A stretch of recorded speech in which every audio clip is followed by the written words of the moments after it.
everyone. I hope everyone is doing well and staying safe at home. I know everybody's kind of on quarantine, so we're going to have a little fun with this next assignment in Pixlr. It's called Graphic Selections. The instructions are in your Google Classroom. Just make sure it's completed before Friday, April 10th. You usually have a whole week to work on it.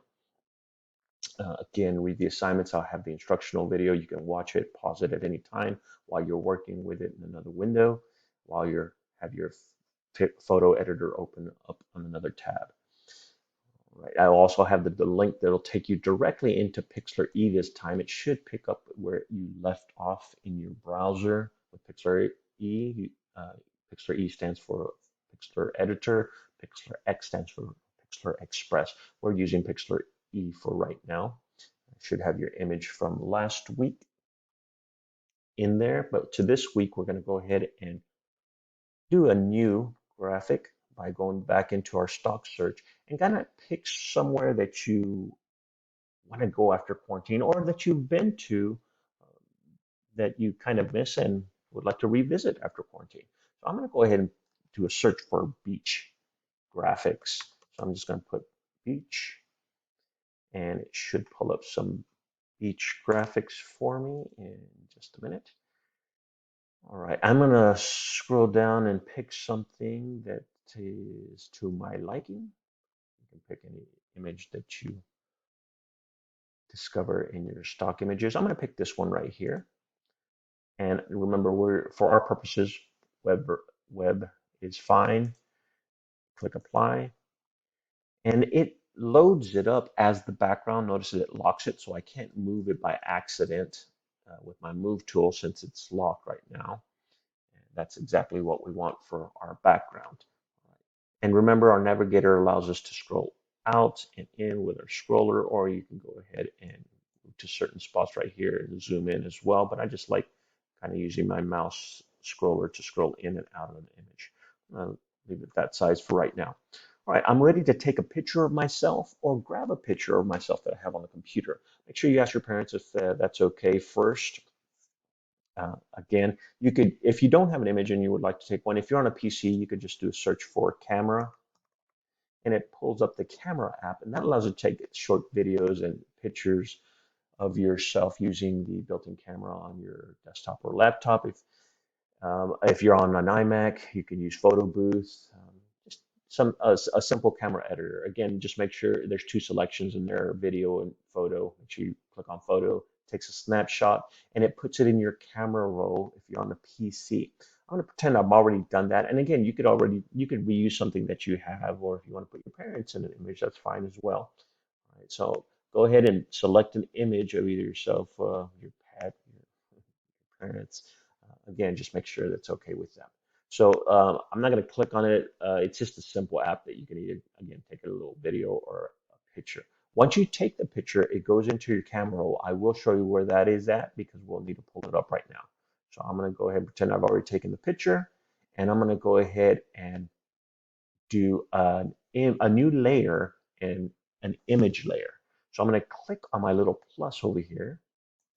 It's going to ask me what I want: an empty layer, an image layer, or text layer.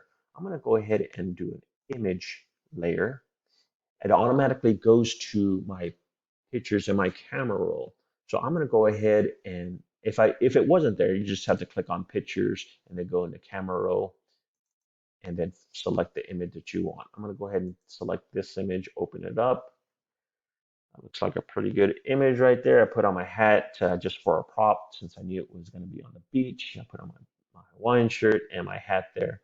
So I'm going to go ahead and get rid of this store background. I just want the picture of me inserted in that background image. So what I'm going to do is take not my magic lasso, the wand tool, I'm sorry. The wand tool is kind of like the magic lasso in Photoshop. Remember, we used it. It works better in Photoshop than in Pixlr. You could try using your wand selection tool, but what I found, it's difficult. It doesn't actually make the selections that I want. For example, if I use my wand tool, notice it misses a lot of the things that I want uh, to select. So I would just use the uh, lasso tool right here, or the lasso select. So I don't want that selected. I'm going to go ahead and use my select menu, and you'll be using this quite a bit in this assignment. I'm going to go to select, deselect, and it deselects that. And I'm ready to make my lasso selection. And I'm going to go kind of fast on this. And it's okay if I don't get perfect the first time because I'm going to go back and use my eraser tool. You're going to take a little bit more time than I will. I just want to go ahead and demo this quickly. So again, I'm kind of just making a trace of what I want selected.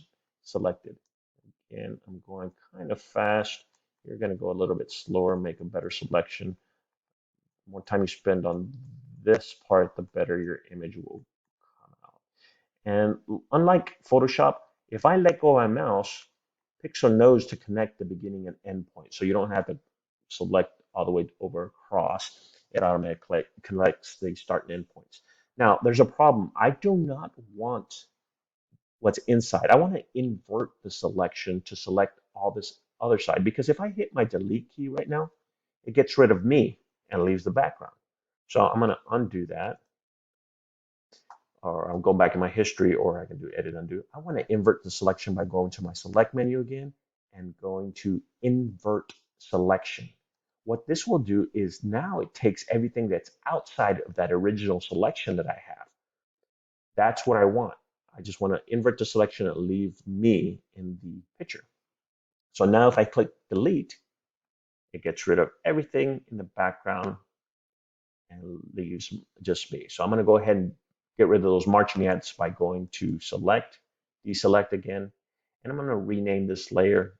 I'm just going to right click, or I can click on those little dots and just rename it me, just to keep those layers straight. So I have my background and my me layer.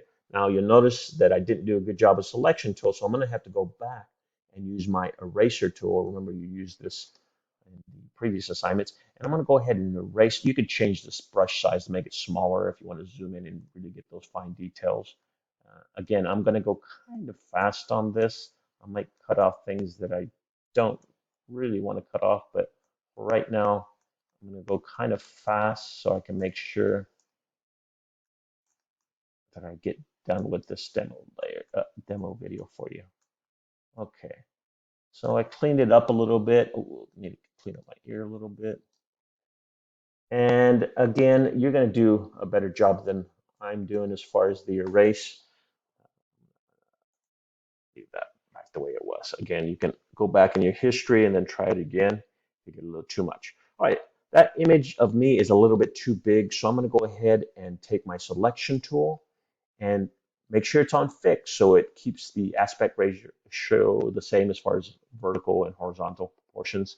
So now that it's fixed, I'm going to take it from that anchor point, scale it down in a little bit to about that size, and then I'm going to go ahead and position it right here on the bottom left. Now, again, I need to clean up some parts before I turn this in, of course. I want you to make your picture look as professional as possible. And you can go ahead and put your picture in the center, to the right, top left, top right. Remember our rules of third, where the eye naturally moves. Just go ahead and make the image the most professional as you can as far as your selections and your eraser tool. One last layer I need is my title up here on the left, top left, because that has some empty space. So I'm going to go ahead and create another layer with my plus sign, and this time it's going to be a text layer. And I'm going to go ahead and type in, let's see, and I can select the size here. I'm going to make that a little bit smaller here, make it 60. So make sure that it fits up here at the top. And I'm going to go ahead and double click to get back in there and type in vacation at the beach. All right, click off of it. Now I can take it and position it right up here at the top. There. All right. Again, you could change it to, remember, if you have a dark background, you want light text. If you have a light background, you want dark text. That looks pretty good since it's in the sky right there. All right, last thing I need to do, everything is selected. I mean, everything is done as far as my 3 layers. I need to go back and clean that up, of course. But once you have everything cleaned up the way you want it and arranged where you want it, go ahead and file save. Remember, this goes in your downloads folder. So I'm going to go ahead and title it what's in the assignment, graphic selections. And a JPEG's fine, graphic selections, JPEG, high resolution, download.